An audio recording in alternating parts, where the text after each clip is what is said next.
activism is and who has the right to be involved. I first started to understand power structures when I was in high school. I met a kid named George who was also in a wheelchair, and he told me that he couldn't attend the Etobicoke School of the Arts because it simply wasn't accessible. For me, that was the first time I really understood how a publicly funded institution was beginning to leave people out. Don't get me wrong, I grew up on ODSP and OW. I understood what it meant to be left behind by our government systems, but this was the first time I really engaged with publicly funded institutions being created to leave people behind. And so in high school, I got on the public transit in Toronto to try to delegate at a meeting called the Special Education Advisory Committee on Students with Disabilities. I roll up to this meeting at 6 p.m. and I say, hey, I have to talk about an elevator at this one school for my friend named George. And I remember looking out into a U shape of white men who didn't look like me or sound like me, who weren't disabled. And the chair of the board, I always say his name every time I talk about this story, Chris Bolton. He looked at me and he laughed and he said, who do you think you are? Who do you think you are to come here? You're not on the agenda. You don't have any speaking rights. You're not following the bureaucratic way of being able to talk to us about this elevator. And for me, that was the first understanding I ever had of the personification of power. How even though my experiences and the experiences of my friend named George were really relevant to this committee, we were being pushed out because we didn't sound a certain way or talk a certain way. And I promised myself that if that ever happened again, I would do something. And we did.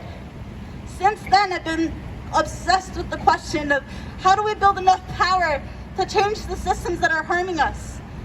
You cannot take down a building without understanding the blueprint of it first, because it can collapse on top of you. And so while all this time we've been talking about how great it would be to have an activist in power, I'm interested in the fact that how great it would be for all of us to be able to take this seat. All of us who were here,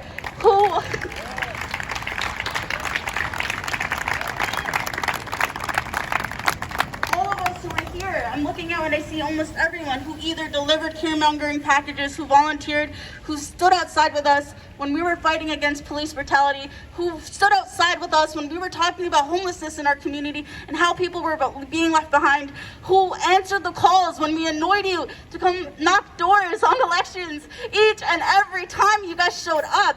And this is now about what would it look like to take our burnout, to take our lack of resources and put actual power behind it. Because if we could feed 7,000 people with almost 25% capacity, with no money, if we could make sure that people of color continue to get elected in this city with no money, no power, imagine what it will be like in Hamilton Centre when we take this seat. And we will.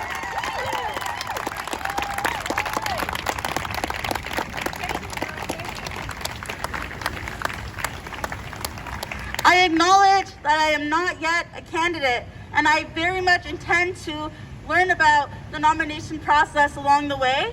I am again announcing my intention to seek the nomination, and there will be party staffers who think I'm a bit too radical, who will push against this vetting process, but we're all here to say that this is our seat, that we put time and energy and years into making sure that we're properly represented by people who will continue to show up. There will not be a time, again, where 80 tents are being torn down, the largest encampment eviction in Ontario that I would argue, and not a single elected person showed up to that. There will not be a time, again, when people are asking and begging politicians to show up. I promise you that I will continue to show up.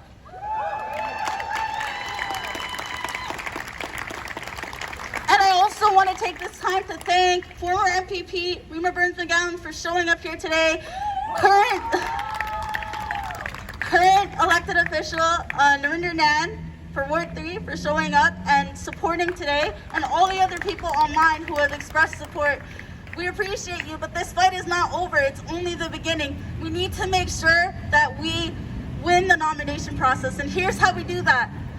Find a person with a clipboard today. If you're not a member of Hamilton Centre NDP already, if you haven't signed up, make sure to fill out this sheet. there's folks with clipboards over here, so that you can actually participate democratically in this process and vote for the leader that you want to see here in Hamilton Centre. We've already signed up close to 300 people and hand-delivered those sheets in Ottawa last week for both the federal and provincial ridings. But the fight doesn't end here. We need to continue to sign people up and show support and take this seat. Thank you so much for showing support.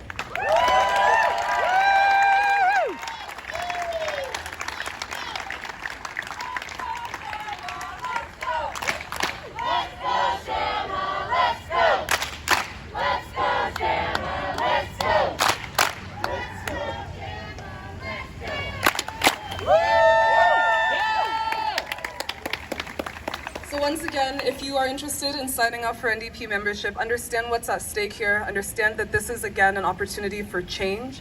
And please find the people of the clipboards over there. If you guys can put your clipboards up. All right. Thank you so much for coming today. Also, because